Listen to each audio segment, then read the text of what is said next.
What's up, right back? It's your girl Kai here, and welcome back to another ARK Survival Evolved video. Today we're going to be looking at the Crystal Isles in more detail, having a look at the map and some points of interest, and all the new biome bits that you probably didn't see before. As you can see on my right now, we are passing still the passive wyverns that they seem to have in the game still.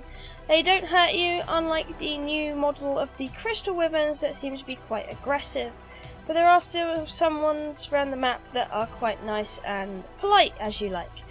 But pretty much we'll be having a look at the new biomes, what's new. I'm pretty sure they added some more White Cliff pieces in here in this one. This is why I'm playing through this one at the start. But we'll be having a look around anyway. You can probably notice already there's some real big differences with this map, which is really charming and beautiful. Like the water here, it doesn't have the yellow patchiness in it anymore, so that is a good feature as well. And I did see in the desert they added some more archways and nice little tidbits like that.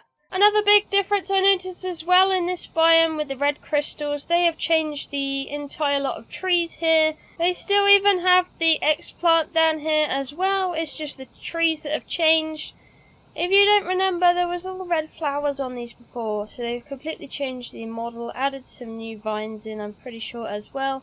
And they've just kind of cleaned it up a bit, which is really nice, added some more resources around, given it a bit of TLC, which I can definitely appreciate there. But that's kind of what's different in this biome right here. But there's this really cool little area, there's a little bit of overspawning on where I am right now. You can see it's absolutely a bit crazy here. So lots of little nests here and there. I'm imagining perhaps you can probably get an egg in these or something like that. That would be really nice. But you can see some of them are occupied, some of them are not. And I imagine, yeah, you can probably get an egg in them or something. There's a little bit of some floaty ones around as well, which is a little bit of an issue, but I'm sure they'll patch that. But that's a really nice feature that they've added in there as well with the crystal griffins.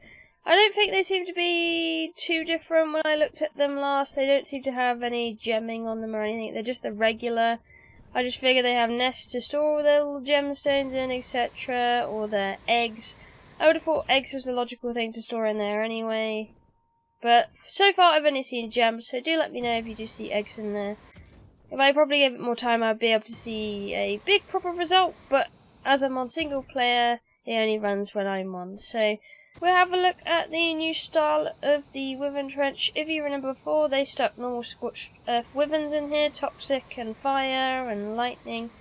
But this time it's slightly different. It has the crystal ones in it instead, and they are pretty darn angry. I don't think they have the pockets in here anymore so much. There's a few here and there, but I am yet to see a wyvern nest so far. But you can see they're different. They have the different skulls on them, the little crystal heads, and then we can have a look at a few around here. There's one that's actually landed, so let's have a look at this one. You can see it has the really cool bone head kind of look with the crystal. But yeah, they've stuck those in here now, and they are aggressive. I did try that out earlier. They weren't very nice to me. But yeah, there's still a few pockets. Haven't seen any nests yet, but that's kind of what's going on in here now. Now if we take a look across the desert, you can tell this has changed a lot as well. There didn't used to be any of these archways here. It actually used to be just plain desert sands. So they have upgraded that. There are still Giganotosaurus that roam around here, so you do need to be careful, but it is quite a nice area now, I must admit. And I did see they kept in a lot of the scorched earth dinos as well, so they're all in there. They just removed the normal wyverns. They do have mantises as well, as we can see, vultures, etc. And I did see a lot of aberration creatures as well, like ravagers earlier. I did see some ravagers around here. I don't know if we'll get lucky to see one at the moment, because I did have a little bit of trouble finding them on my little game mode. But you can see it's had a nice change up here. There's some differences here and there, some tweaks, etc. Now one of the areas I was most stoked for when it came to changes was this biome at the bog. You have all these trees with unique little willow branches off of them. I don't know if this one has one or not.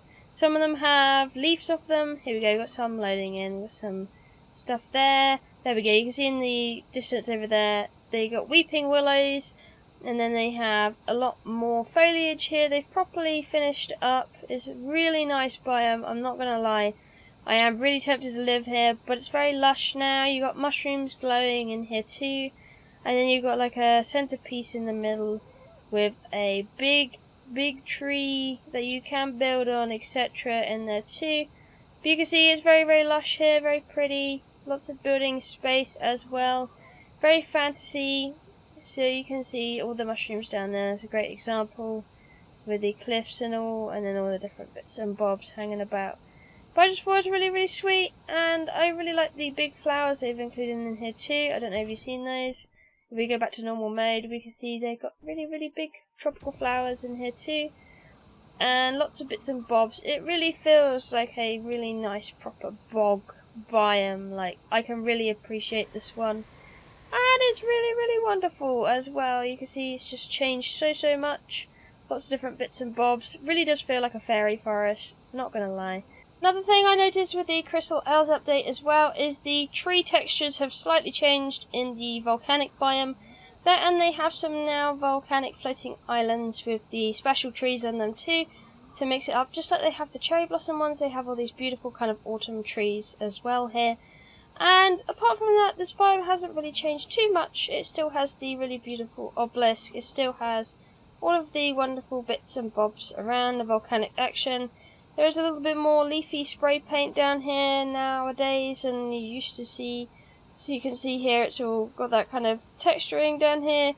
Really, really, really, really pretty. And yeah, they have all this bits and bobs down here. But what is the biggest change really that's close to this is the floating islands. The entire back of those islands was not done in the modded version, but now it has been completed. And may I say they've made a really, really good job on it. They still have the underneath caves as well, but so far I haven't seen any rock drakes. So you have this, they totally fleshed out and changed it. There used to be other things, and you can see there's even a rainbow, which is really cool. It doesn't go away either, it just stays there. So it's like a little mythical rainbow. Can you find the pot of gold at the bottom? Is the tree thing though? I don't think you can, unfortunately, unless we can over here. There's a lot of locations of the Crystal Isles that I think you might be able to enjoy here, especially with all this different stuff going on. And there's a lot of space, of course, as well when you get round to it. I mean, sometimes on some maps you struggle to find a base place because you're like, oh, well, I want a place that looks nice. Well, on Crystal Isles, there's millions of places that look nice to build on, so you don't really have to fight over it too much, unless you have a more specific spot in mind. And yes, that's a little crabby over there. There's crabbies here as well. Which again, I didn't think they were going to include that kind of content, so I was really quite pleased when I saw it included. But yeah, you can get some crabbies here, you can get some different bits and bobs. I'd say so far, of all of the DLC maps, it probably has the most allowed stuff in it than the other ones. So you do have quite a lot of different things, and again, we've got these beautiful big trees as well. If you didn't notice as well, you can actually go underneath the islands and make places. And there should be some caves under here too. You can live in the darkness. It is still a little bit buggy in some places, though I have noticed you can actually drive up through the water. But you can see there's a very mythical land underneath that you can also inhabit and live in.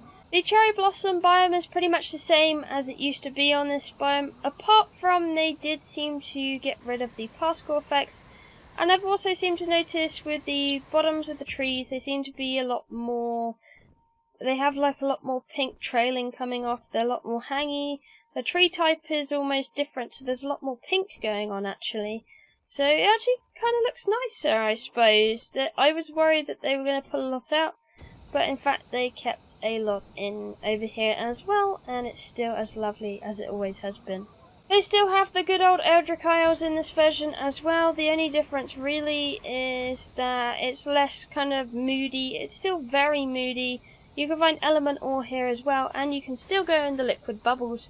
You got sleepies as well, which is nice. Outdoor sleepies, so you don't have to go into caves to go and get them. But pretty much it's a very mysterious, overgrown place with its own kind of beauty, I suppose, in a lot of ways, and also darkness and scariness. Now we move on to the snow biome. This area was actually bare before. There wasn't nothing here, and this is the kind of bit they've changed. Now, I kind of think it's a little bit bland, if I'm honest with you. I'm all for snow biomes, I really like them, but I think it kind of feels like it's a spray paint job. I don't really feel like there's too many special things around here. It's a lot of flat land. I a lot of tree spray and etc. It just, I feel like they could have been done more here, but I guess the timing was tight on this section. This area definitely has to be my favourite though when it comes to the snowy parts, because there is way more thought put into it. You've got all the hanging icebergs and the different kind of icicle theme going on here. And you also have the frozen waterfall, which if you didn't notice, you can actually go in, and it's kind of classed as a kind of cave, I suppose you could say. But yeah, you can go all the way in and explore. You can probably put a base in here too and enjoy kind of what it has to offer. So you can go all the way in here. I imagine you might be able to cryopod your water dinos into the water as well.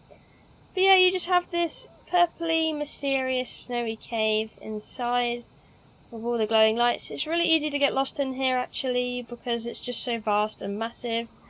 Something I also noticed with this update as well, they actually removed all these snowy redwoods here. It's just turned into normal redwoods now and they're more snowy. But they did complete the back of it now, so that's fully done.